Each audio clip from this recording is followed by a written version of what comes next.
respect your opinion, but I think only a complete idiot would agree with you. So I guess I'll let you get started, and I can tell you why you're wrong. And I can show you how much of an idiot I suppose. I'm sure I'm an idiot on any number. It's an opportunity to educate yourself by talking to someone like me who actually knows the research. Oh man, I'm in luck. But no, let's do it. Okay.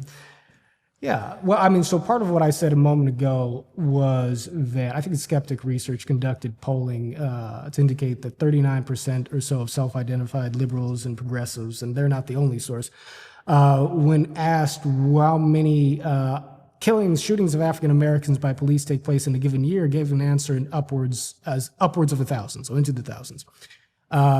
Whereas available data tends to show that police killing of unarmed African Americans could be as low as 9 in a given year. Of course, I've already said that I think that data is likely incorrect, but that the real figure, it's virtually impossible to imagine that it approaches the scale at which we kind of tend to think the problem actually exists, right? So there's a big difference between single digits and 4 digits, right? I mean, the only thing I agree with you there is that data is, I mean, let's face it, data, pretty much all data is a big joke anyway. I mean, who's really conducting these As a matter of principle, though? I mean, are you saying that data just I could in probably put a principle post up on Facebook making up some number and you'd have like a few 100 million people believing it because most people are just idiots, you know what I mean? Well, but can I ask you, like, are you familiar with the methodologies by which... Where are you even getting this data from? I mean, can you even source it?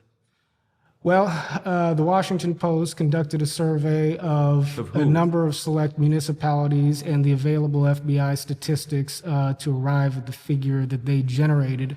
I will admit that I didn't look too closely at the sources and methods of skeptic research.